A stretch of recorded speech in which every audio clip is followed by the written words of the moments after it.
et bienvenue à ce webinaire organisé par Argon & Co.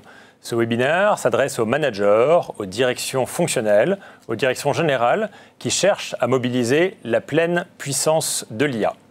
Il va répondre à 3 questions. La première est quelles sont nos convictions sur le potentiel de l'IA dès maintenant, à un horizon vraiment concret, actionnable rapidement. La deuxième est quels sont les retours d'expérience sur des cas métiers concrets, quelles ont été les approches retenues, quels ont été les apprentissages et les bénéfices. Et la troisième question, et la plus importante, est finalement quels sont les impacts que l'on peut en tirer et comment s'organiser pour saisir le plein potentiel de l'IA dans vos métiers. Et la question que les clients se posent souvent est comment, avec quel type de solution peut-on saisir ce potentiel? Alors effectivement, finalement, pour mettre en œuvre l'IA dans les entreprises et dans les opérations, on voit 3 grands types de solutions chez Argon. Premier type de solution, ce qu'on appelle les modèles spécifiques pour des grands cas d'usage. Donc c'est vraiment les solutions qui ont été mises en œuvre depuis près de 10 ans par les entreprises les plus matures, qui consistent à construire un modèle spécifique pour traiter un cas d'usage très spécifique où on va vraiment apporter un saut de performance. Par exemple, utiliser du machine learning pour améliorer les prévisions de vente, qui est un cas en supply chain qui a beaucoup été fait. Donc ça, c'est un premier type de solution pour amener l'IA dans l'entreprise. Si je vais sur les solutions à droite, les solutions d'IA généralistes, c'est une nouvelle voie qui est apparue il y a quelques années, qui consiste globalement à mettre en place des chatbots internes, une sorte de chat GPT au sein de l'entreprise, on met aussi dans cette catégorie-là les solutions apportées par des éditeurs de solutions Office comme Microsoft Copilot par exemple. Donc ça, c'est un deuxième type de solution qui est plutôt le levier qu'ont aujourd'hui les directions des systèmes d'information pour donner accès à l'IA aux équipes de l'entreprise. Et finalement, la troisième type de solution qu'on voit nous aujourd'hui et qui, pour nous, est là où l'essentiel, la plus grande partie de la valeur est, c'est les agents IA, enfin des assistants IA dédiés à un rôle métier. Donc là, on parle sur ce type de solution, sur finalement des assistants qui vont être vraiment focalisés sur un métier donné. Parce que finalement, si je reprends sur mon constat initial que l'IA permet d'améliorer la plupart des activités des opérations, finalement, si on regarde un métier donné, par exemple l'approvisionneur, l'exemple que je prenais tout à l'heure, on va trouver plusieurs dizaines de cas d'usage qui vont améliorer ce métier-là, l'augmenter. Et quelque part, pour mettre en place ces multiples cas d'usage, on a besoin, quelque part, de connecter les informations du job qui vont être dans le système d'information, les informations qu'il va avoir sous forme d'email ou de meeting, et avec l'ensemble de ces informations-là, on va être capable de mettre en œuvre ces cas d'usage. Et donc c'est là où on a besoin de solutions spécifiques qui vont combiner différentes briques technologiques, des briques de GenAI et également des briques analytiques pour exploiter les données structurées. Et c'est en ça qu'il y a une différence avec les solutions d'IA généralistes, c'est que les solutions d'IA généralistes vont être focalisées quelque part sur uniquement de la technologie IA générative et sur les données non structurées. Et donc elles permettent en général de ne traiter que quelques cas d'usage sur la totalité des cas qui sont nécessaires pour augmenter complètement et tirer tout le potentiel sur un métier. Je vais maintenant passer la parole à Guilhem. Peux-tu nous éclairer sur un autre cas d'usage qui est celui du service client? On va être ici sur un service client qui est plutôt orienté B2B, dont un des rôles est de gérer la prise de commande de leurs clients directs, qui sont aussi des entreprises. Et je pense qu'il est intéressant, en particulier dans ce cas-là, c'est de se rendre compte que dans le cas que présentait Mathieu à l'instant, on ne voit pas d'IA travailler. En soi, l'interface, c'est des boutons, c'est des alertes. Là, on va voir une IA au sens un peu usuel du terme, sous le format d'un chatbot. Donc à ce titre, l'exemple est doublement intéressant, parce qu'on change de domaine et on change un petit peu aussi de philosophie sur l'interface. Donc si on regarde ce cas un petit peu plus dans le détail, de quoi s'agit-il? Comme je le mentionnais, c'est un sujet de prise de commande. Donc le but, au final, sur la personne du Customer Service ici, c'est d'avoir d'un côté des commandes qui tombent sous un format très hétérogène et peu structuré, et de l'autre, le besoin de rentrer ces commandes dans l'ERP. L'ERP qui attend, lui, un format très structuré, très standardisé, avec l'entête de commande, les lignes de commande, chaque ligne étant avec votre produit, avec son code, la quantité, la date requise, etc. Et donc la réalité du terrain aujourd'hui, c'est que ces données d'entrée, ces documents, ils sont très peu structurés, ils sont très hétérogènes. Et dès qu'on se retrouve face à une forte variabilité, aujourd'hui la réponse c'est je vais demander à un humain finalement de faire le mapping entre ce qu'il reçoit dans sa boîte mail et ce que l'ERP attend. Et c'est ça qu'on va, vous en douter, on va chercher à outiller mieux à travers l'IA. Donc là, le but, ça va être quoi? Ça va être de demander à une IA finalement de pouvoir s'adapter à cette variété des formats d'entrée, Parfois, on reçoit un email où directement les lignes de commande sont dans le mail. Parfois, c'est un Excel qui est en pièce jointe, qui est un peu simple. Parfois, un Excel plus complexe avec différents onglets qu'il faut retraiter, ou même des PDF dont le format ne cesse de varier. Et donc, le but de l'IA, ça va être de faire cette conversion de format au passage, mais il ne s'agit pas uniquement d'une conversion de format. Il y a aussi plusieurs gestes métiers qui sont à faire pendant ce processus-là, qui consistent notamment à faire un contrôle de cohérence, vérifier par exemple que les numéros dans tête de commande sont cohérents, vérifier aussi que les SKU qui sont commandés sont tous toujours actifs, et pouvoir ainsi aller au bout du processus pour arriver à intégrer une commande qui finalement est sans erreur dans le RP. Donc pour outiller ça, c'est la page suivante, on va pouvoir en fait finalement construire une sorte d'assistant qui va vraiment travailler main dans la main avec la personne du customer service. Et on voit ici une capture d'écran, on va la voir dans 1 minute en action à travers une vidéo.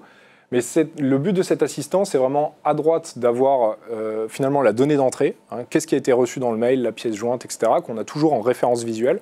Et à gauche, la zone de travail avec cet assistant IA qui va vous guider tout au long du processus.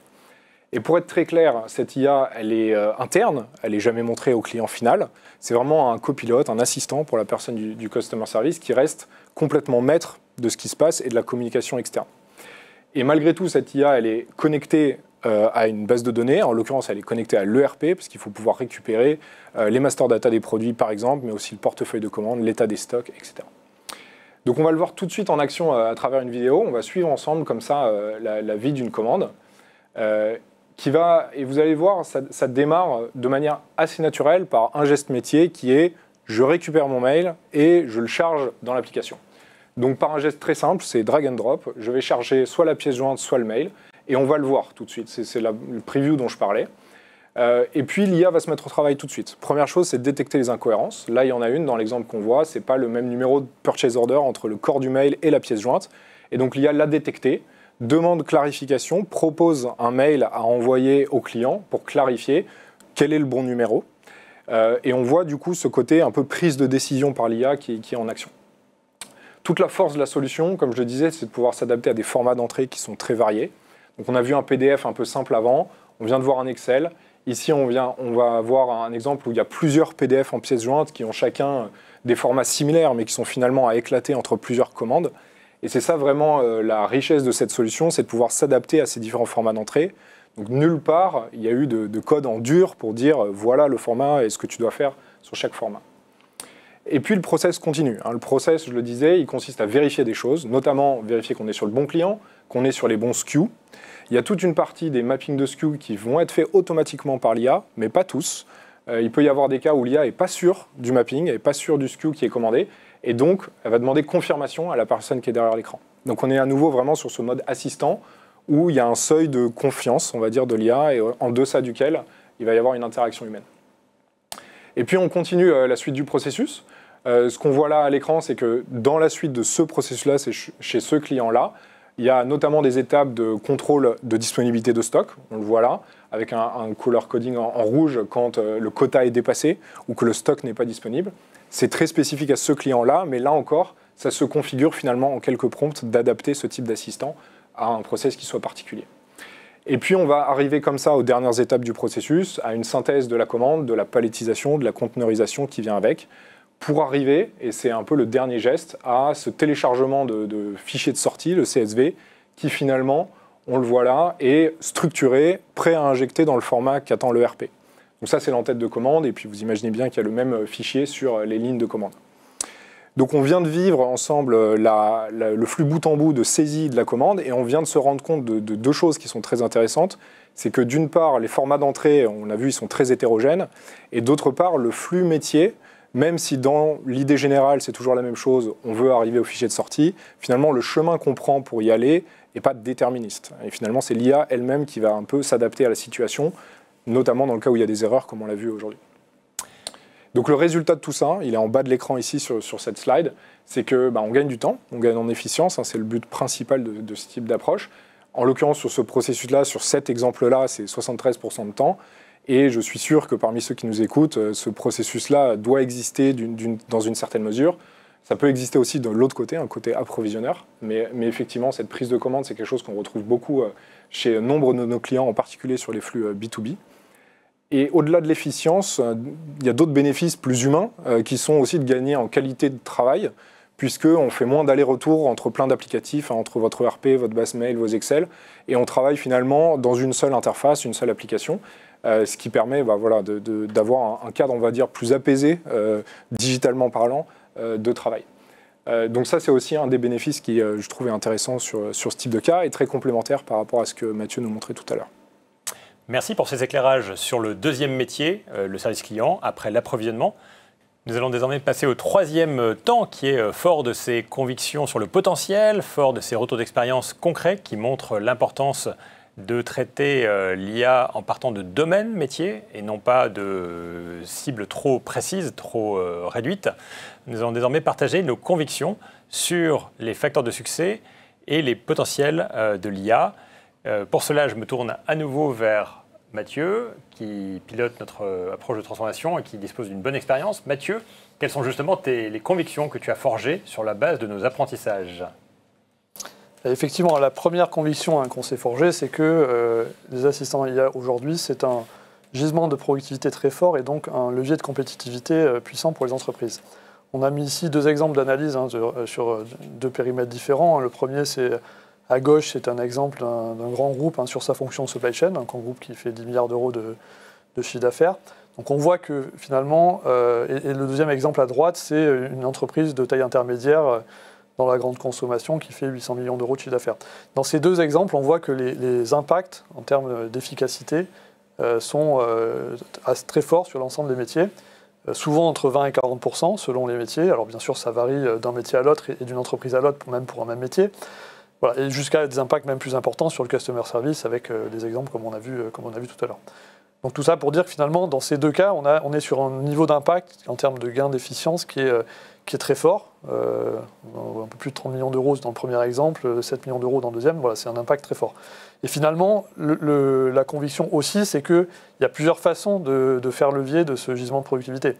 On peut utiliser ces gains de productivité pour remettre investir du temps sur de la performance, donc rediriger des équipes sur des tâches à plus forte valeur ajoutée, développer davantage de projets de transformation. Donc, premier levier, quelque part, pour utiliser ce gisement de productivité. Le deuxième aussi, très important, c'est l'attractivité des métiers, justement en rendant les métiers plus intéressants, plus attractif, on peut attirer les meilleurs talents et c'est aussi un facteur de performance très fort pour les entreprises. Et effectivement, le troisième façon de faire levier complémentaire, c'est aussi de rechercher de la compétitivité économique et de resizer quelque part l'organisation. Mais voilà, notre conviction première, c'est celle-ci, que c'est un levier de compétitivité majeur pour les entreprises. Quelles sont les actions que le cabinet Argan & Co recommande à une entreprise pour bien saisir le potentiel de l'IA ? Alors effectivement, pour commencer, en général, on recommande à nos clients 3 actions complémentaires. La première, c'est une étape de mobilisation d'une core team. Et souvent, on peut faire ça sous la forme de ce qu'on appelle un AI Starter Day, c'est-à-dire une journée où on va mobiliser une équipe de 10 à 15 personnes qui va permettre à la fois de mettre en place un certain nombre de fondations, de faire de l'acculturation, et aussi de se faire une première idée du screening des différents métiers de l'entreprise, une cartographie pour identifier là où il y a du potentiel, là où on pense qu'il y a le plus de choses à faire. Et c'est aussi souvent très important dans cette première journée de mettre les mains dans l'IA, que les participants puissent tester, construire des assistants sur des cas réels. Ça leur permet vraiment d'appréhender ce qu'on peut faire avec la technologie et de s'approprier vraiment le sujet. Donc ça, c'est généralement une première étape qui permet à nos clients de mobiliser une équipe cœur autour de ce sujet. Les 2 étapes suivantes sont assez complémentaires. Souvent, il y a besoin de, quelque part, construire sa roadmap, c'est-à-dire de dire, OK, j'ai un certain nombre de métiers, par où commencer, quels moyens je dois prévoir pour réaliser ces transformations. Donc voilà, c'est un travail de roadmap, de transformation assez classique, mais qui est nécessaire pour pouvoir s'organiser et prévoir les ressources nécessaires sur les années à venir pour réaliser cette transformation. Et généralement, en parallèle de ça, nos clients lancent également des étapes de pilote, c'est-à-dire qu'on a identifié dès la première étape ou au début de la phase de roadmap quelques métiers prioritaires sur lesquels on est convaincu qu'il y a un enjeu fort et que c'est une bonne option que de commencer par ces métiers-là, de lancer un premier pilote, et construire une première solution fonctionnelle sur ce pilote pour commencer à apprendre et rentrer dans cette transformation IA.